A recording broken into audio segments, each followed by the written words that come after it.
Offering my humble pranams at Bhagwan's divine lotus feet, respected guest speaker of the day, Brother Harish, elders, and my dear brothers and sisters, a loving Sairam to one and all. Welcome you all to yet another session of Samarpan for the month of May 2025, organized at Sundaram. There was a boy who was quite puzzled about how to go forward. Whatever he was doing was not becoming correct or successful. It was completely lost and everything around him was dark. And then in that desperation, he cries out to Lord, Satya Swarupa Raha Dikhavo Sai Guru Deva. And in that, when he cries out to the God, in the depth of silence, he listens to the word of God. And the answer comes from the God. Guru seva bina nirvan nahi jaya Sai Guru Deva. Take the royal path of Guru Seva. Do Guru Seva. That will take you to Nirvana. But is it true? Will Guru Seva really take us to the Nirvana path? Swami tells a beautiful story. He tells that there was a disciple named Giri who was a disciple of Adi Shankara. This disciple named Giri was actually not much interested in learning the Vedas or the spiritual knowledge which Adi Shankara was sharing to his students. He was mostly focused on serving the Guru. So one day what happened, when Adi Shankara was actually ready to start his sermon and recitation, Giri was performing some duties near the river bank. And Adi Shankara thought that he will wait till Giri comes. And the disciple tells that why to wait for him? It is as equal to actually teaching a rock or a wall because he is not interested. Adi Shankara was not happy with the remark from other disciples. When Giri finished the duties given to him by the Guru, when he comes, Adi Shankara touches his head and there is an effulgence from his body and the entire jnana from Adi Shankara goes inside Giri. And then he starts reciting a very complicated and a very complex stotram which becomes the Totaka stotram, and then he is named as Totaka Acharya. Swami tells the story that just Guru Seva is enough for gaining the grace of God and you can achieve the ultimate bliss or the nirvana. So today the speaker whom I am going to introduce was chosen by our divine master to perform the Guru Seva, and he was so lucky to perform that Guru Seva with utmost humility and dedication. Brother Harish needs no introduction to our Sai family, but for the talk I would like to have this good opportunity to introduce him. Brother Harish was born and brought up in Chennai and was introduced to Swami through a form of a photograph at a young age of 7. He joined Swami's college in Prashanthi Nilayam in 2003 for MBA, and after completing MBA, he was fortunate to work in Bhagwan's Central Trust till 2012. Brother Harish was blessed to be part of to do the physical service of Swami from 2005, and he had multiple golden opportunities to travel with Swami to Kodaikanal, Mumbai, Hachi and Chennai. We are extremely thankful to Brother Harish for accepting our invitation and coming over here. Over to Brother Harish. Sai Ram.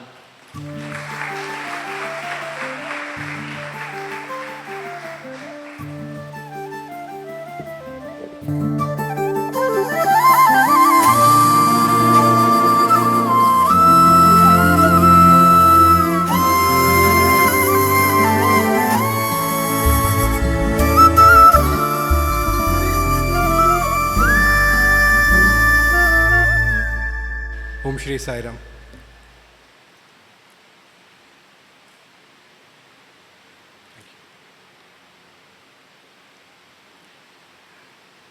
I had a start for the speech in mind, but after hearing the introduction, I cannot but address it. The sun is so powerful that we cannot look at it directly. We have to look down or we have to see through glasses.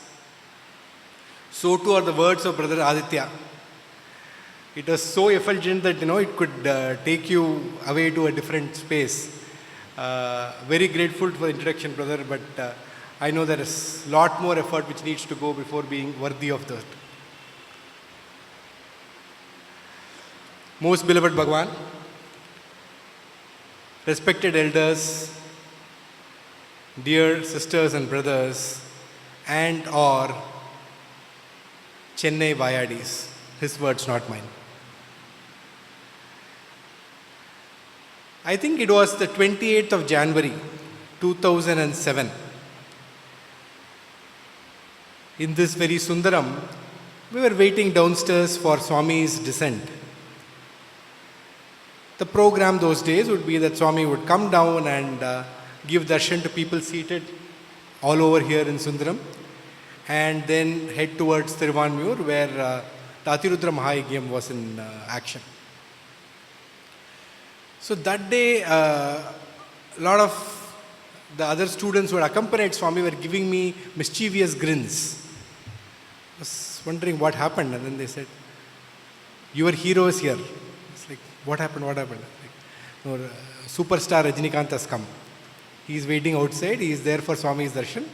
And I was trying to play it cool. It's like, no, I am not a Rajini fan. And all those kind of things. So we are standing there waiting for Swami to come. And of course, once Swami comes, everybody else fades into the shadows because in front of his effulgence, who is who. So Bhagwan comes for darshan. I had the opportunity that day to take Swami's chair. And we come out and the actor is there with his family.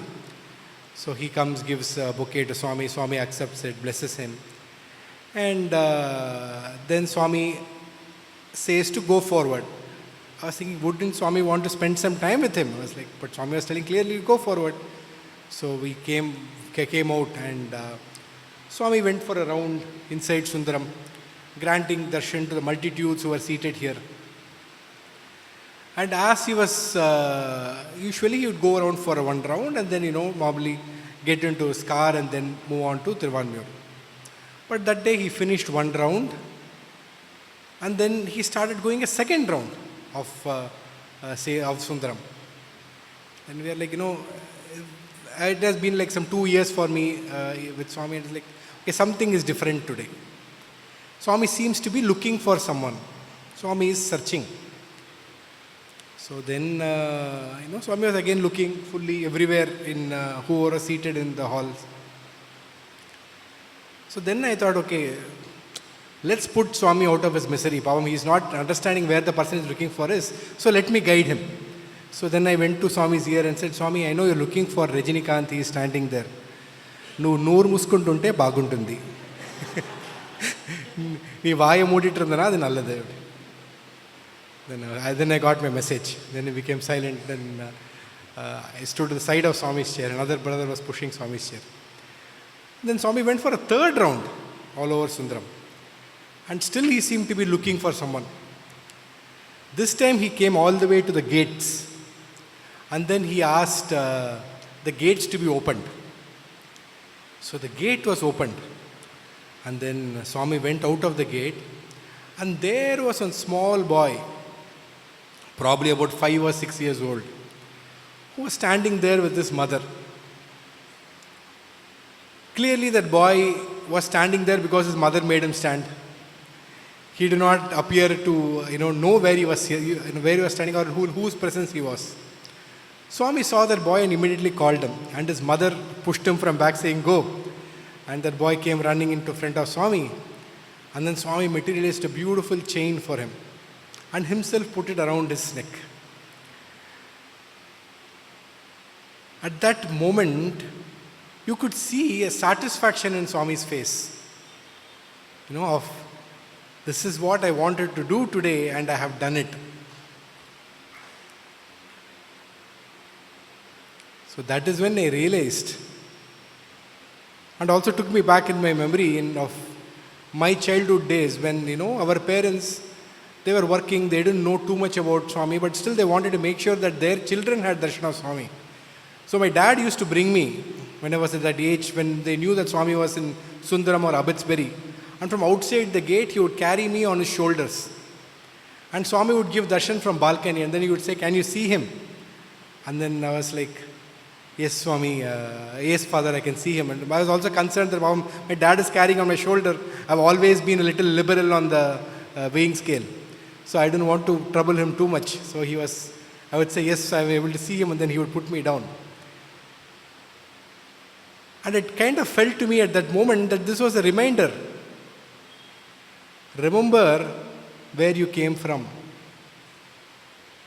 You are standing outside these very gates, not even knowing when to come for darshan, but you are there not because you wanted to come, but because your parents brought you here.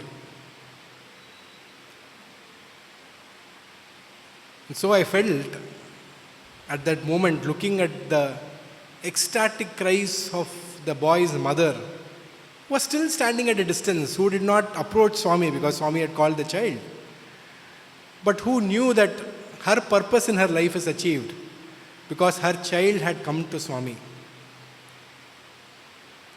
And that is when I realized who is the real superstar of Tamil Nadu. It is those parents who have brought all of us to Swami's lotus feet and shown us the path of being in his presence.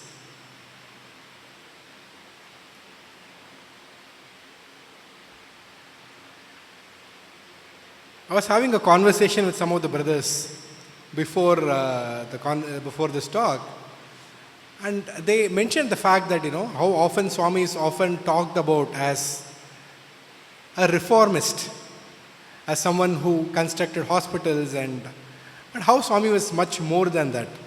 Swami is actually a reformer. That is when it kind of struck me that I don't know if Swami is a reformer, but he's definitely a transformer. Because nobody is the same that they were before and after coming on Swami's fold. To give a few examples of those close to me. So my father comes from a God-fearing family, right? So you do the rituals correctly, otherwise God will punish you. You do right, otherwise God will, literally in what we used to say in childhood as Swami Kanna Kuttu. Right? So that used to be the motivation behind going to temple or doing the sacred actions, is to ensure that God doesn't punish us. The Swami tells beautifully, have Deva Priti Papa Bhiti, do not reverse it. Do not have love towards sin and fear towards God.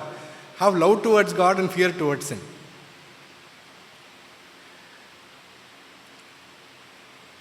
So my father, again, he came from very humble background, and he was instrumental in the family coming out of, the need for basic amenities and to come to a stage where they could be comfortable. Like they talk about the family debt, right? The eldest in the family coming and bringing the family up. So he grew up like that, and constantly he felt that the job and money and status, that is what brings you name and fame. So that is the state from which he came. And so at the time when Bhagavan kind of chose to admit me in ICU, or which is another word of saying provide me the opportunity to do his duty, because he realized that I was beyond repair. He needed absolute, total attention to make this person worthy of anything in this world. So at that time and when Swami does that, he also takes care to make sure that he brings the family into the fold. So what transformation he brought in my father is to understand that name and fame doesn't come from what you do in the world, but merely a second that is spent with the Lord. So when he would come to Prashanti Nilayam, Swami would make him sit in the veranda, and Swami would be ignoring VIPs who had come. There will be just judges who had come, politicians who are there, cricketers who are there, all those people sitting in the front. Swami would see my father, ignore all of them, go to him immediately and "Eppa vandache?" Those two words made my father swell in pride, like, my God, Swami is ignoring all these people who are sitting there and coming and talking to me. And he understood that, that the status which comes by merely his association is higher than anything that you can achieve in the world. I remember when my father had a road accident. This was very shortly after Swami had blessed me with the physical service. And I heard the news, and then I went to Swami and said, "Swami, this is what happened. So my father has had an accident, he's admitted in this hospital." Swami then took a bunch of vibhuti packets, put it in my hand and said, "Poitu rinnallava, go and come back in 2 days." So it was very clear instructions. So I took it and immediately caught the bus that night and reached Chennai in the morning. So I went to the hospital and then, promptly told all my family and all that, saying that Swami has told to go and come back in 2 days. And my family started getting furious with me. "You are the only son of your father. What do you mean you'll go back in 2 days? Till he is discharged from the hospital, you have to be here. That is your absolute duty. What can you do? How can you even consider something like this?" Fortunately, my mother was always my pillar of strength, and she said, "No, you silently do what Swami has instructed, I will take care." So that time what happened, again, since my father was in ICU, typically in ICU they do not allow attenders. But since my father had a bit of a head injury, he was kind of uncontrollable. He would constantly get up, remove the IV from his arm and, try to walk out and all that. So they needed somebody who could, physically restrain him and who he would have confidence with to stay on the bed. So they allowed me to stay with him in the ICU next to him. So which gave me the opportunity that time to apply all the vibhuti which Swami gave on. He had a lot of scars on his head. So I could apply vibhuti on all his scars and all those kind of things. And so within those 2 days, I could see that his face had almost cleared up. His face was looking almost perfect. So I came out and told my mother this is what it is, and my father was also getting better. So they said they're probably going to shift him to general ward soon. So I took leave from my mother, and without telling anybody else, I left and came back to Parthi. So I was in Parthi for the next few days, just talking to my mother. And so after a few days, my father was discharged. They said he's fully fine, except for one problem. He had double vision. So he would see two of everybody. And then he said that this is because there was a head injury, and it could take any amount of time. He could be fine in 6 months, or it could take a few 6 years also. We cannot tell. That is the healing which should happen inside. So he came out, and then I informed Swami that this is what is happening. Then Swami said, when doctors allow, ask him to come to Parthi. So then within a week or something, he came to Prashanthi Nilayam. Swami sent his own car to the railway station to pick him up, arranged an accommodation for him in East Prashanthi right next to Kulwanthal. Absolute VVIP treatment. So he was very happy and pleased, and he was there. And then of course, as our Professor Bhagya sir used to say, all the devotees have to go through a few stages. First, Swami starts talking to you a lot, and then you become a chatterjee. You talk to everyone and say, no, Swami, you know what Swami told me, this is what Swami told me, and all those kind of things. Then Swami makes you sit in a particular place in veranda, and then you become Banerjee. You know how big of a devotee I am, see, this is what I am. I am the VIP of Prashanthi Nilayam and all that. And then Swami will stop talking to you, and then you become Mukherjee. Then you understand your state of where you are. So after giving all this VIP treatment, Swami didn't talk to my parents for 1 day, 2 days, 3 days. It was going on like this. Then, this is the one thing which you kind of feel, this trip didn't happen. Then he himself kind of asked me, like, when are they leaving? Then I was initially saying, no, Swami, whenever you say, because he's not going to join back duty now, he's just come back from the hospital. So tell her whenever you say, he'll be here. So then Swami didn't say anything, and then again he was ignoring them. Then my parents started getting restless, saying, no, we have to go back, and this is that. So we'll leave tomorrow. That day again Swami asked, when are they leaving? I said, Swami, tomorrow I'm there leaving. Okay, then I will talk tomorrow. So the next day, Swami called them for interview and spoke to them nicely, and then materialized Vibhuti, and Swami himself applied it on my father's eyes. And then when he came out of the interview room, the double vision was completely gone. Then he came and sat. So I was wondering, at this point in time, I had got that much wisdom to understand that there is no difference between Vibhuti which you take from Samiti, or which Swami takes in hand and gives, or Swami materializes. Everything is Vibhuti. So what is the distinction? Why did every other scar disappear by the Vibhuti which he gave in hand, and this scar alone had to disappear after he applied it? That is when I realized that this is fresh in our mind. We still believe it as Swami. 1 year down the line, we'll think, these are small scars. They'll anyway disappear in a week. Whether the Vibhuti is applied or not, that will go. So, that we sometimes need something strong to base our faith on.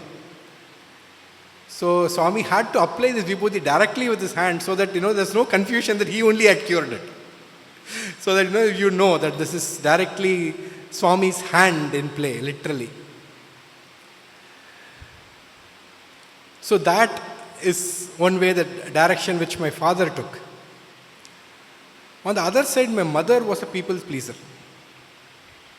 So she was the eldest daughter-in-law of the family, and she had to take care of everyone, everybody's needs, get a good name from everyone, right? She's the person who keeps the family together. Now, unlike my father's story, again, as to my mother's nature, her transformation has been a lot more non-dramatic and slow. And today she lives half sannyasi life in Puttaparthi, not speaking to anyone beyond absolute necessity. She teaches in primary school, just does Swami's seva, and is completely happy in her own isolation, with her own presence with Swami. So those are two, reformistic transformations we have seen. Now let us see the more interesting one, which is of a typical Chennai Payan. The reason I'm sharing this is probably a shared experience of many of us. So like many typical Sai devotee Chennai Payans growing up, the need for looking good was very high for me. Right? So I was so much so that if the classroom monitor would write my name on the board, I would sulk for days that my name came on the blackboard in the list of naughty children, because, and I would have a very righteous reason for why I had to talk to someone. But still my name came, that it used to be such a big kind of a thing. And the need to look good was so high, and it was a constant companion. So after I finished my engineering and the typical route of wrote all the exams, the GREs, the CATs, the MATs, the RATs, the LATs, and so on, all the entrance exams in the world. That time my mother heard from an office colleague that their Swami has got a university. There the MBA program is apparently very nice. Why don't you try there? Till then, I didn't even know that Swami had a university. Because to me, Swami was another god in the altar, right? It was another picture in the altar along with all the other gods which are there. But this was a face which was more easy to connect with, a more familiar face, a more human face. And the name Sai Ram again flows very easily in the mouth.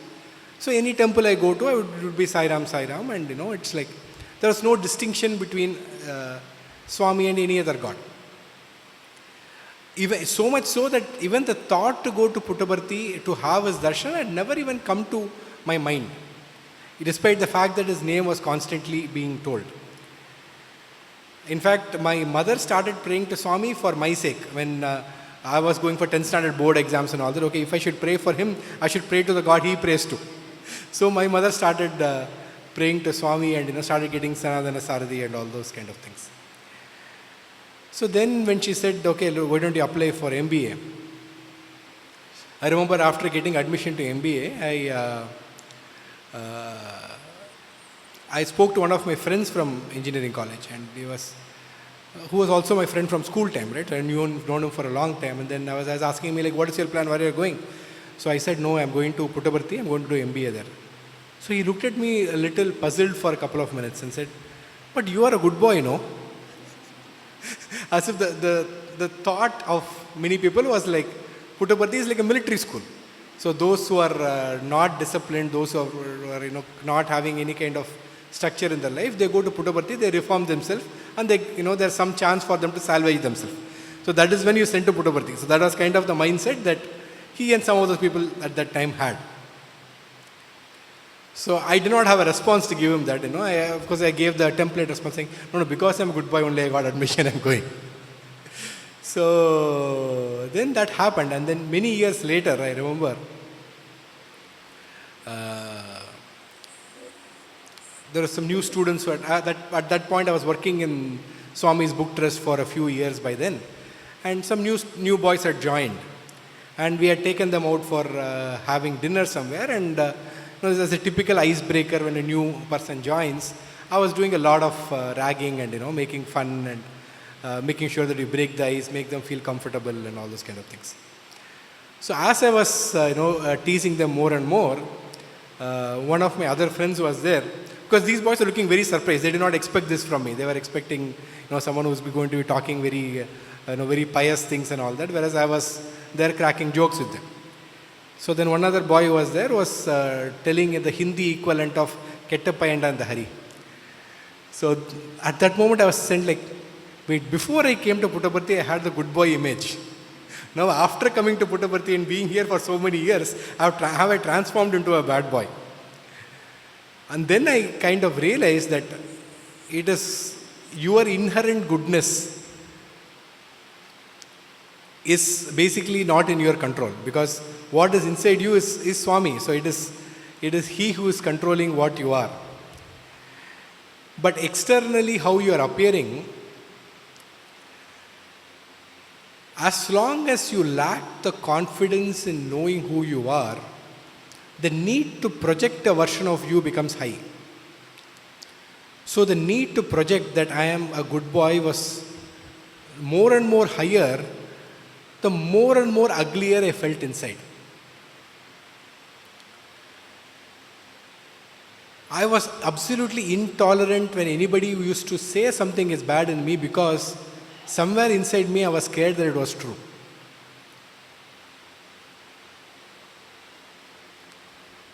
After being in Prashanthi Nilayam, completing my 2 years of MBA, when out of the blue Swami started talking to me and held my hand and started walking, I remember the initial days, I used to sweat profusely thinking, oh my God, Swami is touching me. He is going to know every impurity which is in me. How is he even able to hold on? When is he going to say chi and let go of me? So that fear was very high for the first few days. And then slowly the thought came, no, Swami is still holding my hand and walking.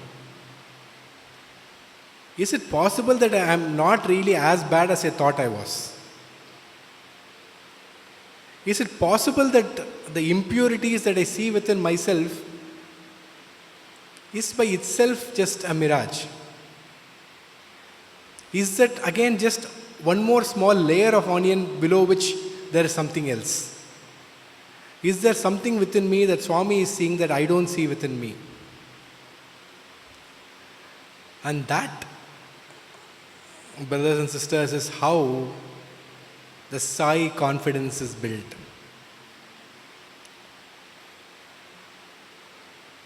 Because no matter how we see ourselves, when Swami sees us, he sees us as the reflection of himself. When Swami sees us, he sees only purity. And when Swami sees purity in us, Is there a possibility that maybe we are pure?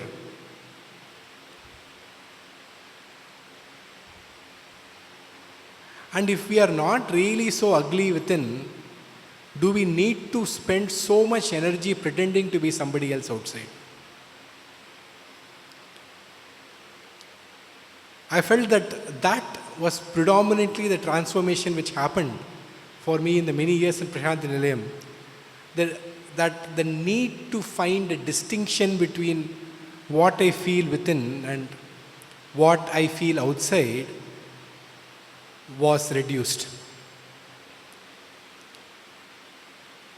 So much so that I started becoming one with zero filters, and then I had to kind of, for professional reasons, start building that again.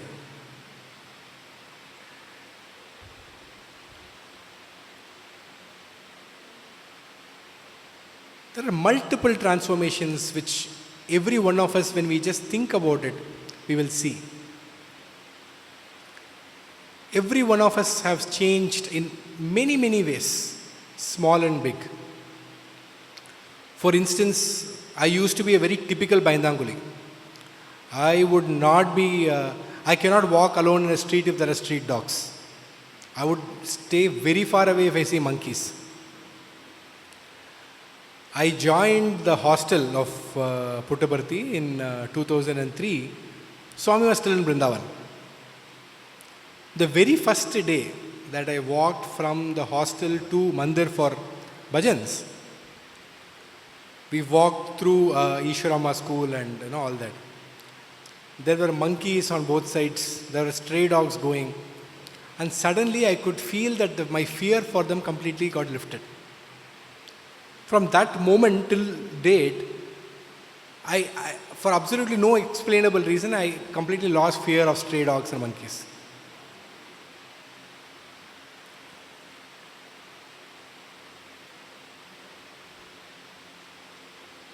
My relationship with Swami, like I was saying, is that Swami is everywhere. He is in every temple. He is in every he's in every nook and corner. He is omnipresent, omniscient, omnipresent. This is one of his many forms. This is one of his many names. It is just a form and name which, by his grace, I prefer this in this birth, and therefore I am attracted to that form. I am attracted to that name. That was my relationship with him. In 2005, Swami gave the opportunity for me to accompany him to Kodaikanal. So again, there was as a student, you kind of have some checklists of what are the various things that you want to happen, and this was like one of those main things. And and it's also a lot of hype is given to it. So I remember one of our professors, giving us a talk before saying, see, there is very little barrier between you and Swami in Kodai, because you're literally living in Swami's house. So literally everything is on the cards, everything is on the table. Even self-realization is not out of the cards. If anybody who wants to achieve anything can achieve it in Kodai. Right? So this was kind of the hype was given, and I was kind of imagining fully spiritually getting tuned to it. I packed my bags with all the, the spirituality inducers, as we call it. The books like Anyada Sharanam Nasti, and where you read those books and it's impossible to not get devotion. Those kind of books, so that you kind of pack all those books, the loving God and all that. So I had my travel kit ready. So just before going to Kodai, Swami calls all the Kodai boys to Bhajan Hall and makes us all sit there in Bhajan Hall. And then there is, we all didn't know which date we were going to travel and all that. We thought, okay, today was the day we were going to get those information. And we were all seated there. And Swami walks inside the Bhajan Hall.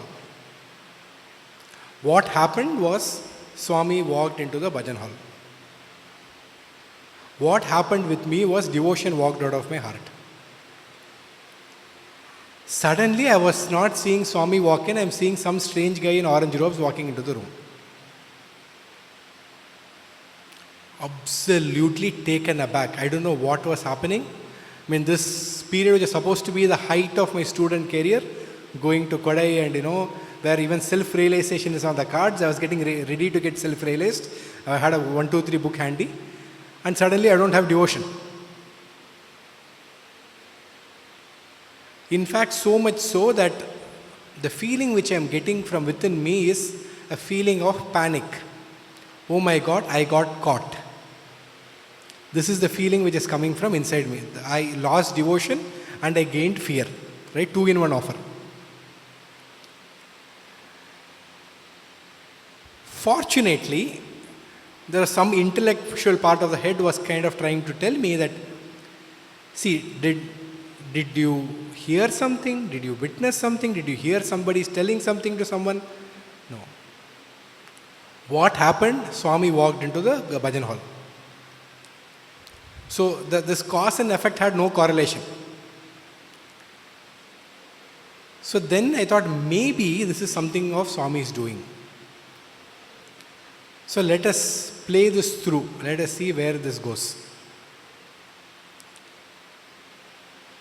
So this, for the entire bhajan hall session, Swami was talking and I was just silent. I didn't know what was happening. I was finding it difficult to process what was going on.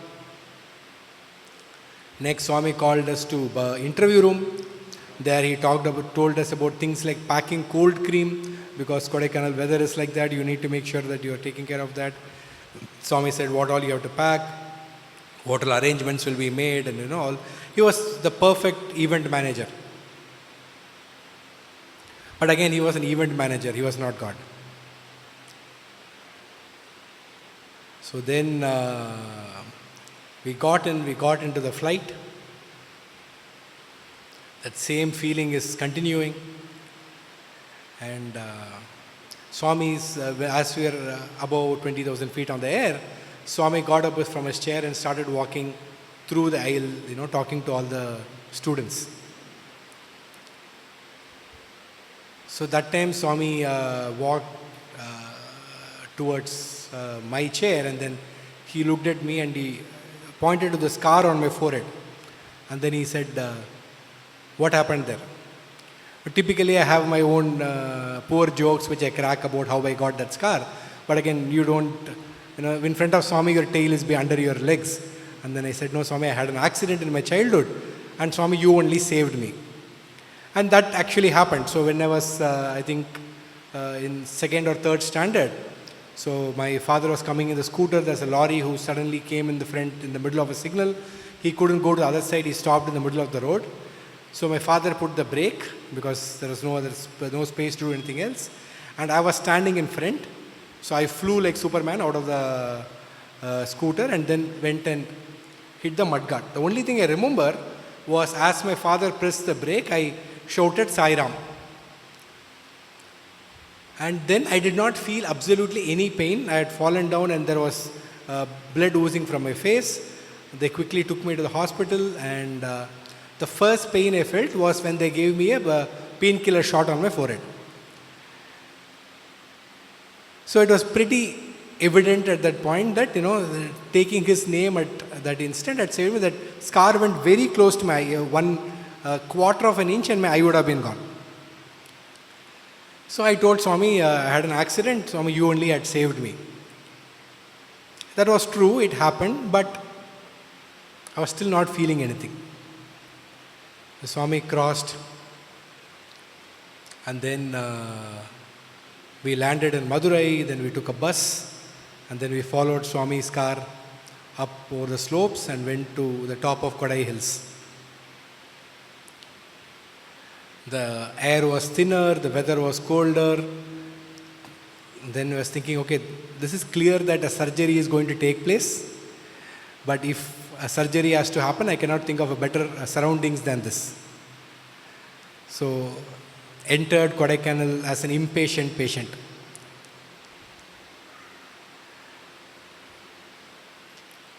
There, Swami would shower me with attention. everybody around would be like, my God, man, Swami is talking to you only, you're very lucky and all that. And none of them know what is happening inside, right? You cannot go and share, and the two, someone who was all his life only knew Swami as God, even to your people who you think you know for 2 years, you can't go to them and tell, I lost devotion. This whole thing is weird to me. So I had nobody to share this with. So I was going through this entire thing, and Swami was showering so much attention.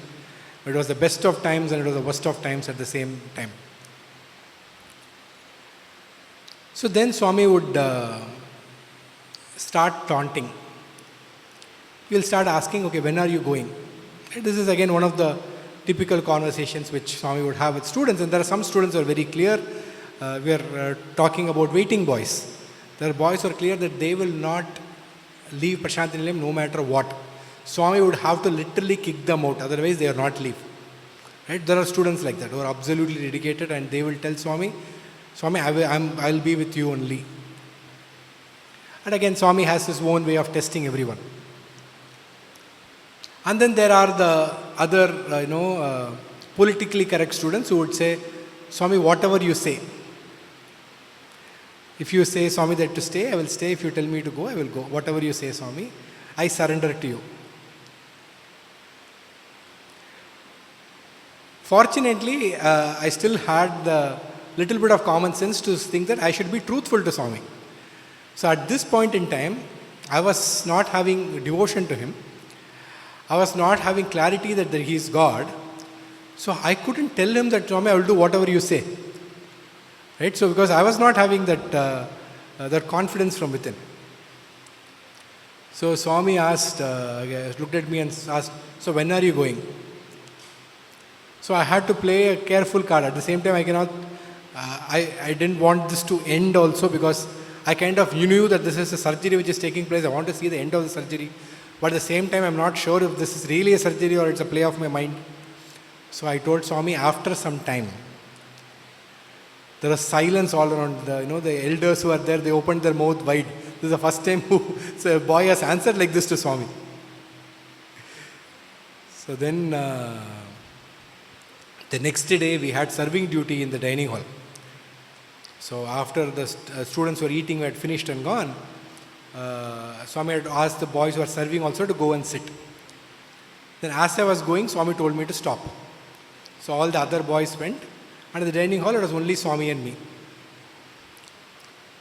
So then again Swami called me and asked, when are you going? Then I had to tell another excuse. Fortunately that time I had an excuse handy. My mother was working at the Central Leather Research Institute at that time. So she was traveling to Pune for some work there. My father was traveling to Sri Lanka for some office work. So I told Swami, my mother is in Pune, my father is in Sri Lanka, there's nobody at home. I will go after they come. Then then Swami, joked to me saying, no, you are very close to your grandfather, you can go. And I was silent, I didn't say anything.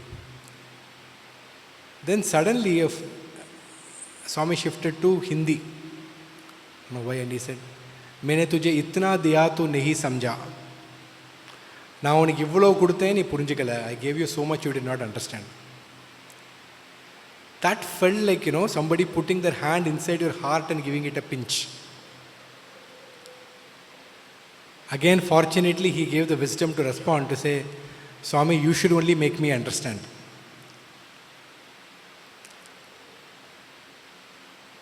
So that day after the dining session, Swami came and sat in the main hall in Kodai.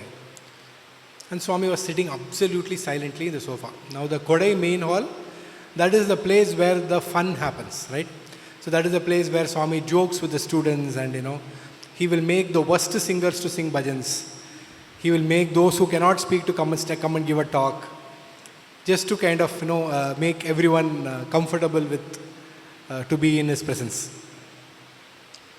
That day he was absolutely silent. Now each person interpreted the silence in their own way. There was one very spiritual senior of mine who was like, okay, now Swami, like Ramana Maharishi, is giving us knowledge in silence. Now this is the time for us to absorb this knowledge. There were some veteran devotees who are like, Swami is very angry with something, we have to find out what it is and solve that. There are others who are simply enjoying the silence, thinking that, okay, this is just to be in His presence in the silence, that is great. And brothers and sisters, believe me, each one of those emotions is true. Because Swami is concurrently, while we all live one life at a time, Swami is concurrently living one life with each of us all the time. So, emotion which is felt by one student and another student, though which could be diagrammatically opposite, both of them are equally true because that is true for the Swami in his life.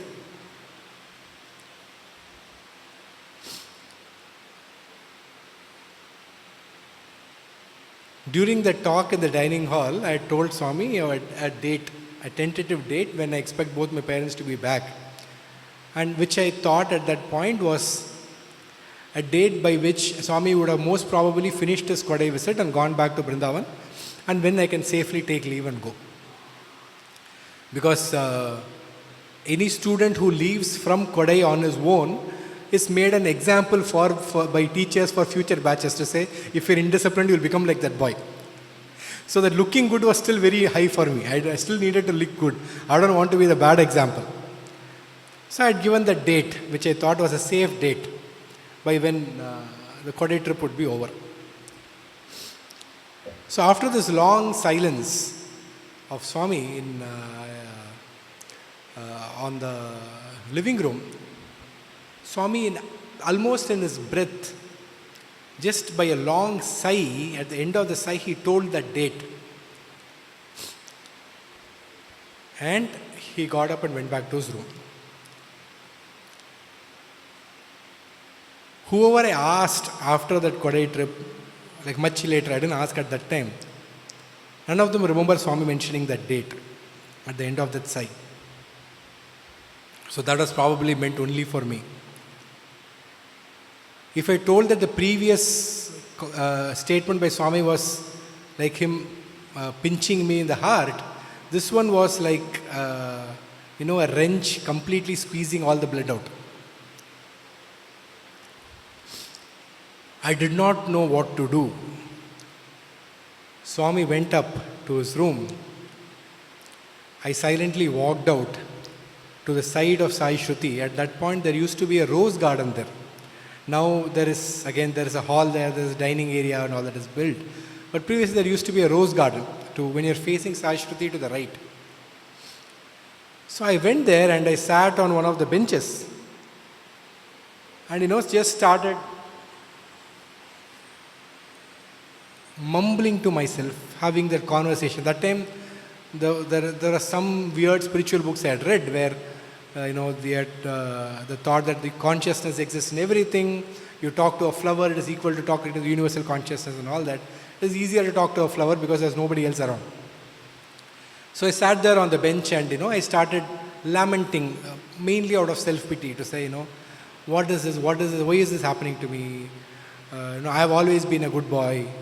All those kind of mind voices which keep going and So the one thing which I don't even know any other God except Swami. I only told Sai Ram everywhere. Now if I go out of this without faith, then I have not lost faith in this one form, I have lost faith in God. Right? Then I cannot imagine going and forming another relationship with another name and another form. And being an atheist was not my identity. It is not something which I was going to be comfortable with. So all these thoughts were going on, all these weird conversations are coming out. When suddenly out of nowhere, this kind of thought came, no Swami, I want to be with you, I want to serve you, I want to be with you.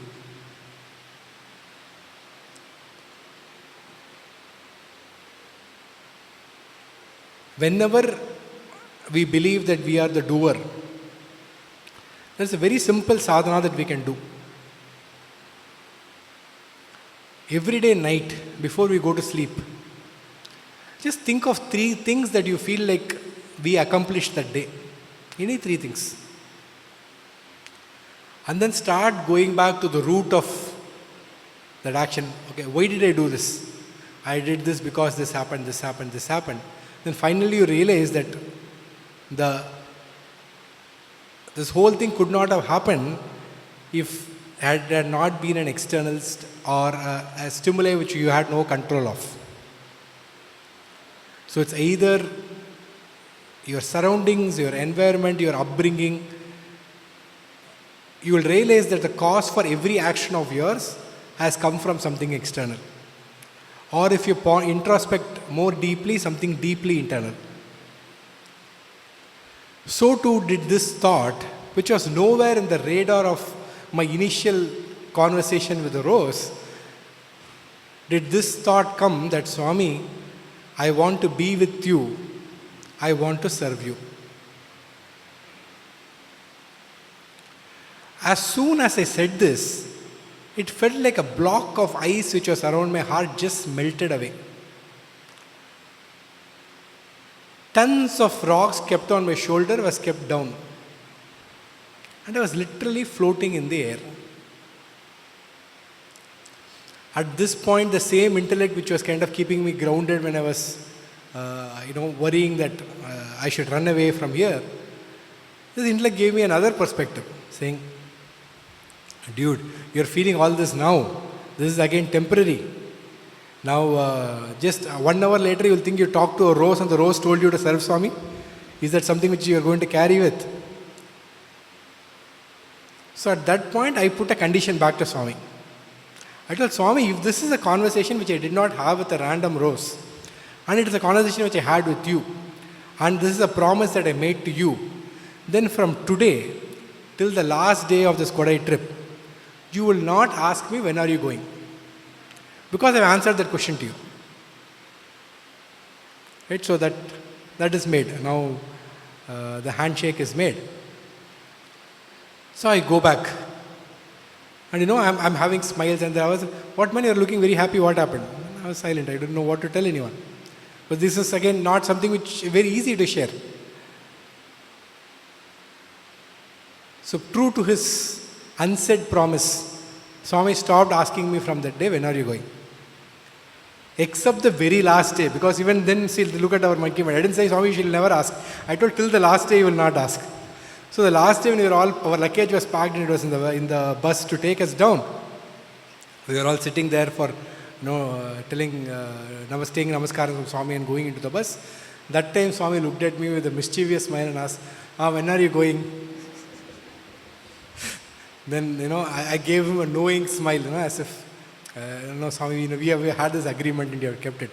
And then Swami looked at me and said, no, Nana garu Lankini తీసుకొస్తున్నారు మీకోసం. Your father is bringing a Lankini for you from Sri Lanka. Be ready. So then we came back to Prashantiram.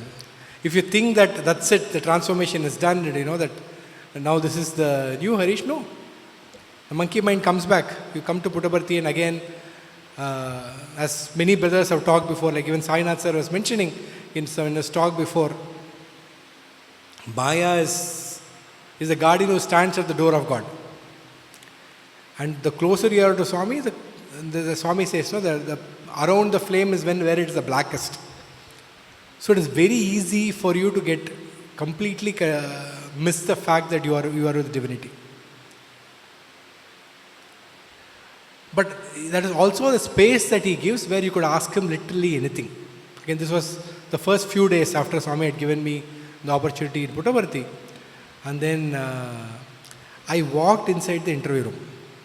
I mean, now I cannot imagine that there was a time when I could even think of doing that. Swami had not called me. I walked inside the interview room. Swami was sitting there alone. And then Swami asked, Emaindi, what do you want? And I said, Swami, I am not able to have faith in you. What happened? What are you saying? Swami, I am not able to see you as God. This is the moment I thought, okay, now I've kind of asked very directly. Now Swami will turn into Rama, Krishna, Shiva, something. Now I can use that experience to come and give speeches in Samadhis tomorrow. Right? Now that will be the miracle on which I will, the rock of my faith will be built on.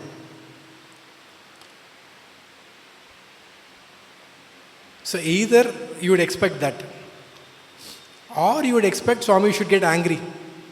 Who is this fellow who barges in and says you are not God? Neither. Swami was silent for a second. And then he looked at me and asked, Prema unda. Do you have love? And I said, Prema undi, Swami. I have love. That is there. At least after this Kodai experience and all that, that had gone. Love was there. I said, Swami, Prema undi.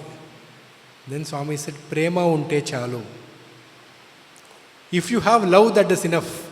It doesn't matter to me whether you have faith or not. All that I earn for is your love.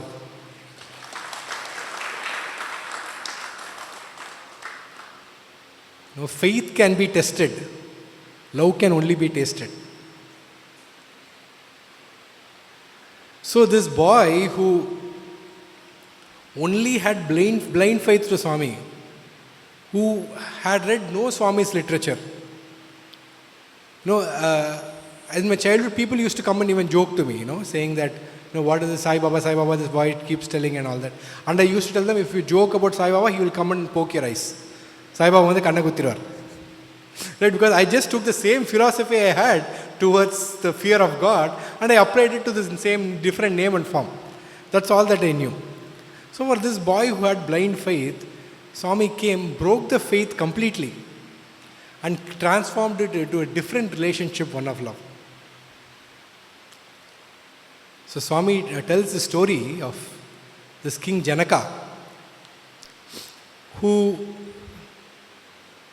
after an extremely luxurious day in the kingdom, where a lot of people have come and performed in his presence, and he has given away wealth, immeasurable wealth in gold coins, and honored poets, honored dancers, honored jesters, and all the kind of people who would come to the court. He takes an afternoon siesta, and in that dream,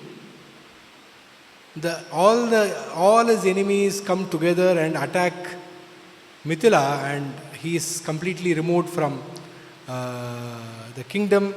He is driven into the forest. He loses his family, his wife. He runs around. He doesn't have food. He is thirsty and he is yearning for a drop of water. And at that moment, he gets up again, and he sees that he is in the middle of his darbar with people all around him, and people are at his beck and call, with prosperity immensely around him, with all the food and water available. And then Janaka becomes silent and he says, Idi nijama, adi nijama. Is this the truth or is that the truth? Is this where I am a prosperous king with all the luxuries which are to be had in my presence, and where I have got the reputation of being a learned or wiser man, of a generous man, and and I look good in every sense? Is this true? Or the dream which I had now, which seemed absolutely real to me at that time, where I had lost everything and I was a pauper, I didn't have food, and I was ready to go to any lengths to get a drop of water. Is that true?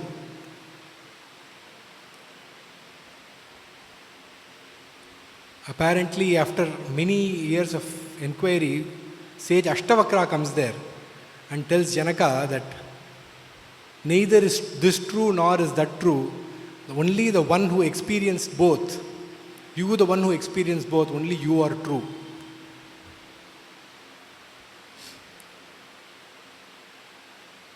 When we come to Swami, brothers and sisters, Swami is going to constantly give us this various transformations within ourselves. He is going to break the very identity of who we think we are. Just think about the time before you came to Swami's fold and after a few years after coming to Swami's fold, think about 3 adjectives by which you would describe yourself. Then and now. You would realize that they are totally different. But are you a different person?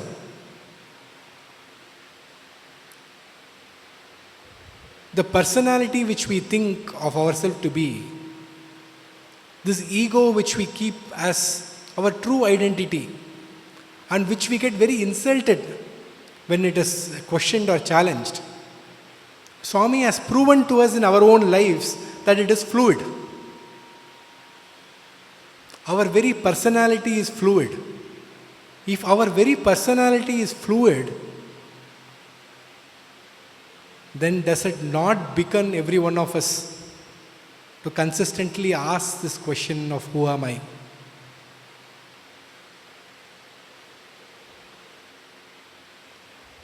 Has Swami not demonstrated in our own lives why we need to question what we think of as our identity?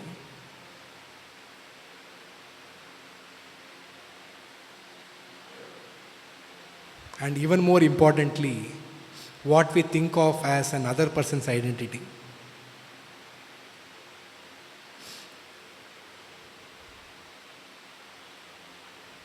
If there is one thing that Bhagavan has blessed with this experience, at least I feel, in all our lives, is that there's nothing more foolish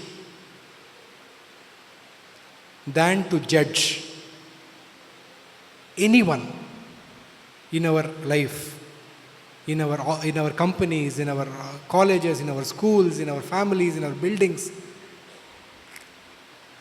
because everyone's personality is fluid. And least of all, let us never judge ourselves. And remember that Swami sees in each and every one of us his own reflection.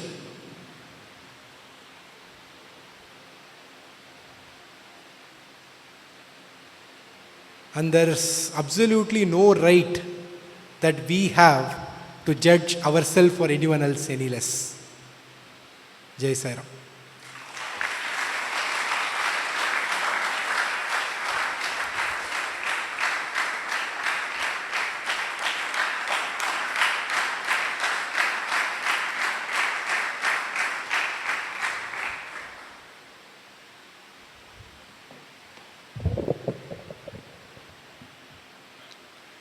Thank you, Brother Harish.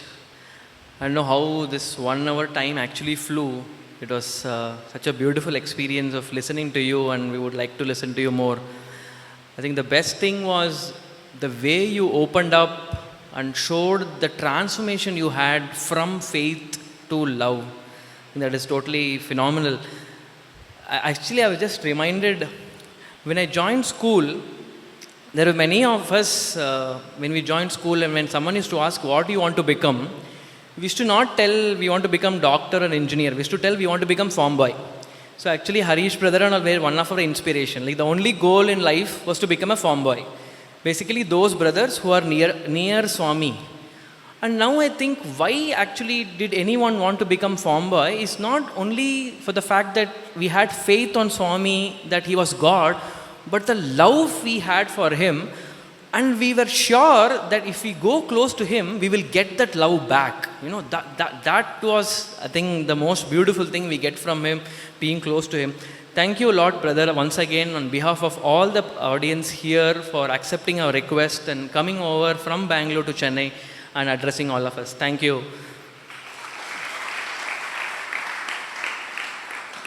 Now I request Brother Prashanta Raju, alumni of Sri Sathya Sai Institute of Higher Learning and trustee, to felicitate Brother Harish and give a small token of our love from Sundaram.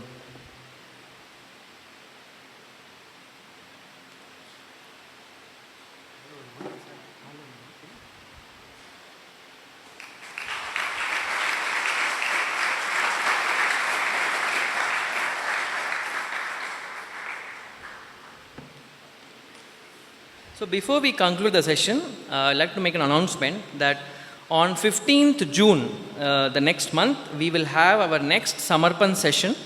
We will have Dr. Siddhartha Raju, Assistant Professor at the English Department of Sri Satyasai Institute of Higher Learning and singer in Prashant Nilayam Bhajan Group.